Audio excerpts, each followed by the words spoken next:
Our guest today is someone that you may like to call a daredevil who likes to engage in adrenaline-pumping activities.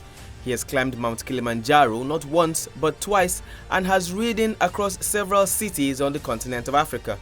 But it is his most recent feat that has given him global popularity and fame. I'm talking about riding from London, United Kingdom down to Lagos, Nigeria. Kunle, it's good to have you with us. Thank you. Thank you for having me. Yeah. So before I go, and I think my first question should be, climbing Kilimanjaro twice and riding from London to Lagos, which would you say was more tasking and more scary? Well, I think both adventure have their unique experiences. You know, just like human being, you have different attributes. So the mountain, the road trip, all have their different attributes and challenges. So it's really going to be difficult to say this is tougher than this or this is worse than this. But if you ask me in general, I just say both are life-threatening. Yeah, definitely. But it's quite interesting that you know, you are interested in these kind of activities. And if I'm not mistaken, part of the reason why you did this was to create awareness for polio. Correct. But besides that, what exactly led to this thought? Well, you see, for me, polio is a personal fight. It's a personal thing. And why is personal? Because I remember while growing up as a boy, you know, I had a friend that had polio. Okay. And you know, all those things that kids normally do, like jumping about, running, swimming, you know, playing football. My friend couldn't join us, not because he didn't want to, but because he was limited by polio. So, sadly, we lost him 2 years ago. I'm not going to say polio killed him, no, but I know polio impacted his life that I couldn't live an optimal way he would have loved to live. So, you know, when I look at all the pain this guy went through, and I say to myself, someday I'm going to do something using my lifestyle to address this cause of polio so that another child somewhere doesn't go through that same pain my friend went through. And that's exactly why I did this. If we're looking at the map from Europe down to Africa, could you kindly take us through the routes you took? You know, while building this plan, for me, the first thing I said is, okay, yes, I'm going to be crossing through the Sahara, but I want to cross through the water, by the water bodies. Okay. I want to pass by the coastline. Why by the coastline? I'm talking about Africa now. Yes. Why by the coastline? Because, you know, by geography, human nature, people move towards where there is water. Where there's water, yes. So because that supports life. Now, why is that? You know, because you have more communities, you have more towns, and where you have more community, more towns, there is presence of police, security, and all that. So security tends to be better along the coastline than going through the middle of the desert where sometimes you could be there for 500 kilos and you don't see anybody. So I chose that because it's of a lesser risk than the other part. So I chose going through the coastline, then down through, like from Tangier through Marrakesh, Rabat, Casablanca, Marrakesh, all through the coastline down to Lagos, where we are now. So I chose the coastline route just because it is safer and there are more people there. You know, yes, a number of times you could be on 200 kilos without seeing anyone, but it's easier to get help when you need one than if you are in the middle or going through the middle of the desert where there are not much people. Very true. And still speaking about going through different countries, clearly you would have, you know, different countries, different languages, different people, different cultures, you know, some kind of culture shock. Also different weather and climate, different road topography. What were the kind of surprises or culture shock that hit you, you know, that you would say, this was definitely a surprise I wasn't expecting? Well, you see, like I said, on this trip, actually, for me, the key surprise so far is the discovery of the true African story. You know, before embarking on this trip, right, I read every available information I could get on all the countries. The CIA fact book, the SIS, the German DSB or DHB, and anything that could just give me information about this country, I read them because I wanted to know about the country I was going into.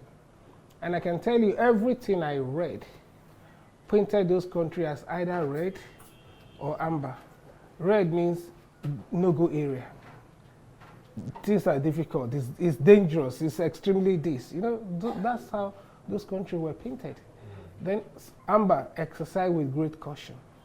The only country that was green in Africa so far was Morocco. And Morocco was only green up to Agadir. Once you leave Agadir heading towards Layou in the Western Sahara, it turned into amber, then red. But you know, when I crossed into, I did 12,000 kilometers in total. 3,100 was from London to Algeciras, that's the boundary of Europe, where I crossed into Tangier in Morocco, that's North Africa. And I did about 9,000 kilos in Africa. You see, once I crossed into Africa, I rode that 9,000 kilos through the cities, through the villages, the towns, the hamlets, the lonely, isolated places. But I discovered all I read about those countries and Africa was totally false. It's not true. I discovered the real hospitality of the African people. I discovered the African people are nice, they are generous, they are friendly, they are welcoming. There is so much diversity in the culture. That is what I saw. That was the story I kept coming across, I kept seeing from one country, from one town to the other, all through Africa. And that was a shock to me compared to, this is not what I was expecting, this is not what I read. I'll give you an example, the one I was telling you about, that when I lost my rear tire. It was in the night. I don't drive in the night, but because I had issue at the border because of the ECOWAS blockade on Mali, so they finally allowed me, gave me my permit around 7 p.m. And I had 90 kilos to cover to go to Kai. So while going to Kai, it was suddenly dark and the road was bad. So as I was going, a truck veered into my lane, trying to avoid a pothole on his own side. Trying to avoid impacting the truck, I swerved off. Then I entered the ditch, I lost my rear tire. Now, where this happened was a game reserve, a park. There are lions, there are hyena, there are cheetahs in the park. You know, if you are moving, it's different to when you're a sitting duck, you're just there, you can't move. So I was just thinking of, you know, your survival instinct kicks in. I said, okay, let me climb a tree, put a height between me and any animal. While climbing the tree, then I saw a ray of light far off a village. Then I came down and started sprinting towards the village. Wow. And you left your bike there? I left the bike there. So I ran to the village. I got there. You know, it was so funny because the way I was running, you know, they were out there. They just saw somebody running towards them. So they too took off, you know.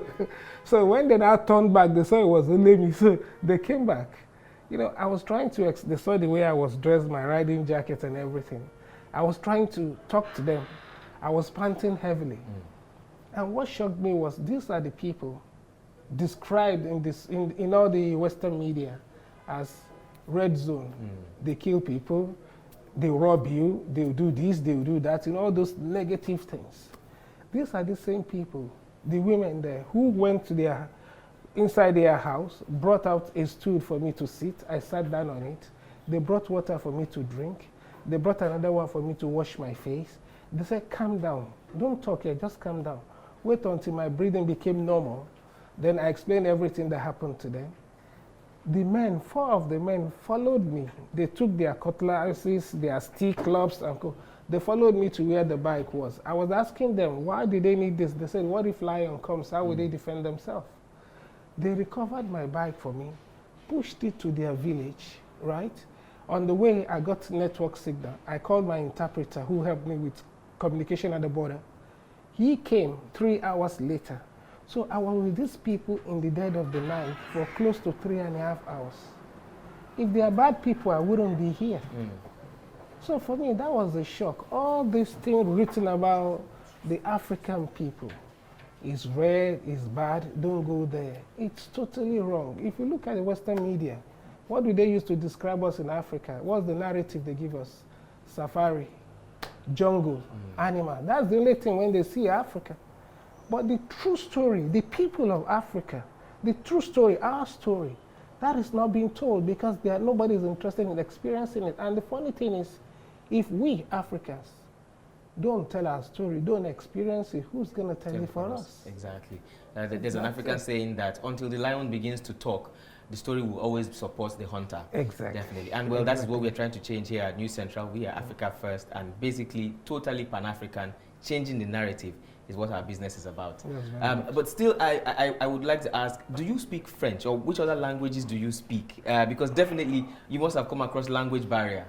Yeah, actually I speak English, Yoruba, Hausa, and a little bit of Igbo, and that's all.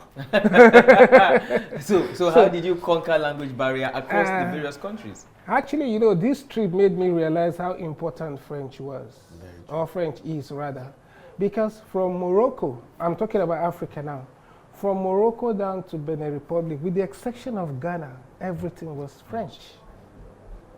So I had difficulty. There are places where, okay, Morocco, a lot of them speak English too. So I had to rely on Google Translate, which I use quite a lot. Some places where I know I'm going to be having complex negotiation and discussion, I had to employ an interpreter to do that for me. So you see, this really opened my eye to the language French. And I actually said, once I settled down in Lagos, I'm going to register an Alliance Française. I should learn how to speak French. Very important. Very, very important, actually. Also because Nigeria is surrounded by French-speaking countries. There's Cameroon, there's Republic of Benin, and there's Togo even after that. Exactly. Before you even get to Ghana, like you clearly stated. Also, one quick question. Crossing from Europe, and I know that a lot of people are interested in this particular question. Crossing from Europe to Africa, did you ride your bike across the ocean? Actually, you see, on the path, there are 3 water crossings. The 3 water crossing are, you have first, you need to cross the English Channel. That's from Dover in UK to Calais in France.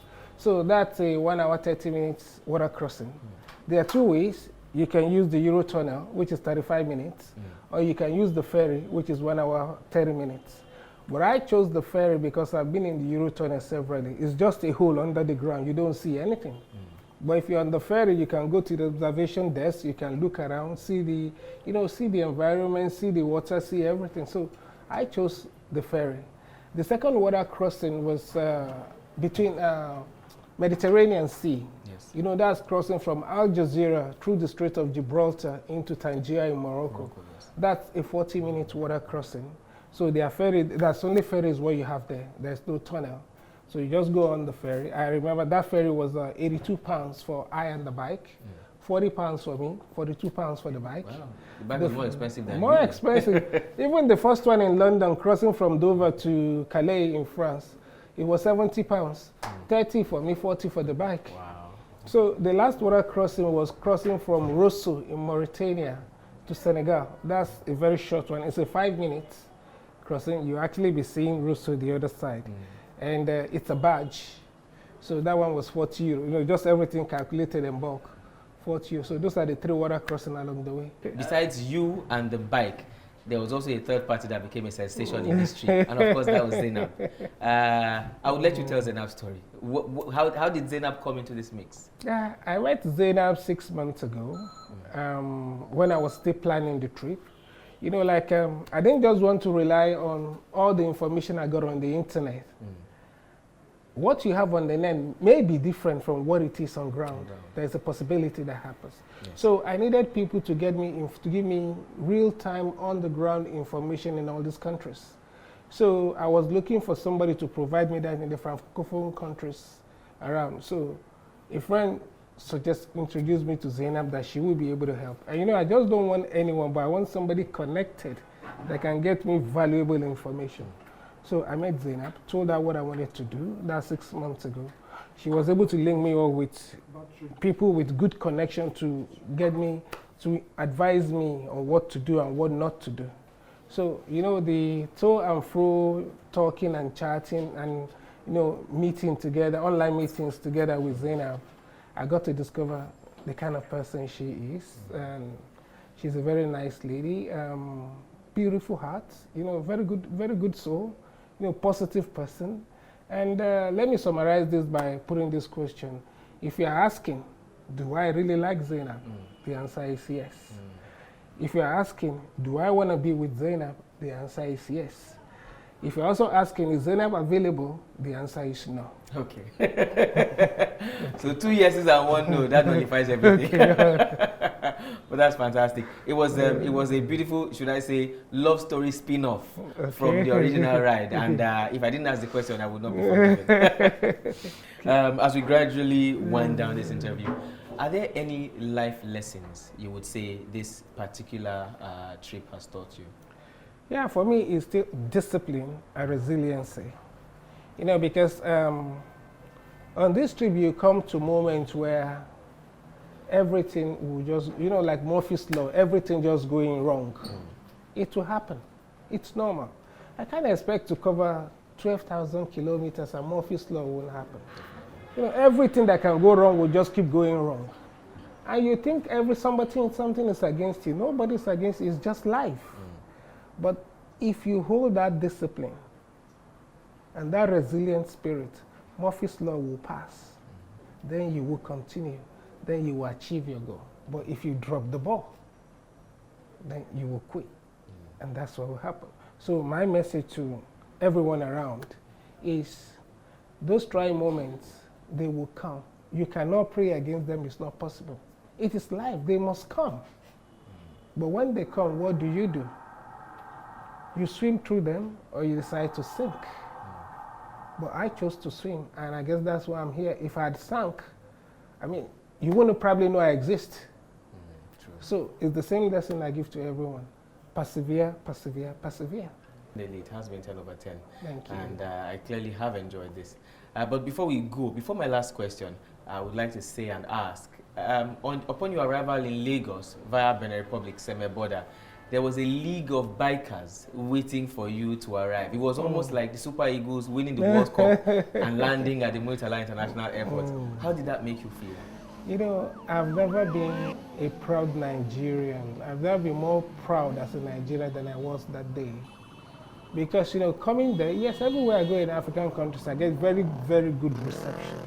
But Nigeria blew me out. I actually coined a phrase. I said, if I call the reception or I define the reception I got in other countries as an atomic bomb or as a bomb, I will call the one I got in Nigeria a nuclear bomb.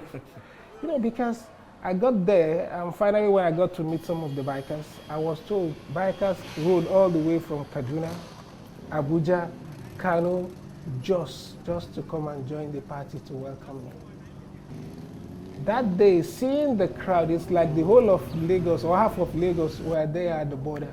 It took the intervention of the army, the police, the custom, the immigration to actually smuggle me out and take me out of that place. When I saw the kind of love, and I saw several banners, names that I've not even come across, people making banners for me. Oh, welcome Kunle Adeyanju. Several groups with their banners, with their dance team. It was like a carnival. I felt so proud as a Nigerian. I felt, you know, the love from people. Like I said, I've never been as proud as a Nigerian as I felt that day. It's an amazing story to tell. It is the Nigerian story. And of course, my last question, which is inevitable. After all of this, what next? Yeah, you know, like I told you, I have a couple of, you know, the before I die in my bucket list. The next one I'm doing is I'm going to ride in a bike from London to Israel. Then from Israel through Turkey to Tibet, actually. It's Tibet I'm going. I want to ride on the Tibetan plain. You know, they say God lives in Tibet. Yes.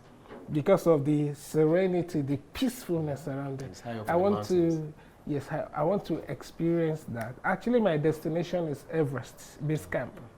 So I just want to go through the Tibetan plain, then to the Everest Base Camp. Then drop my bike, then try to attempt Mount Everest. So that is my next bucket list. From all of this, I think I will be changing my bucket list, but I'm not sure Everest is going to be in the bucket list.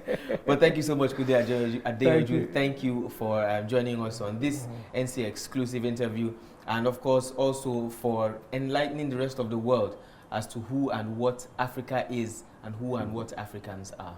Thank you very much. Thank you so much for having me. Thank you so much. Thank you. Thank you so much. Right. We have been speaking to Kunle Adeyanju, the daredevil who rode for 41 days from London, United Kingdom to Lagos, Nigeria. My name is Bernard Akede, and thank you for joining us on this exciting episode of NC Exclusive.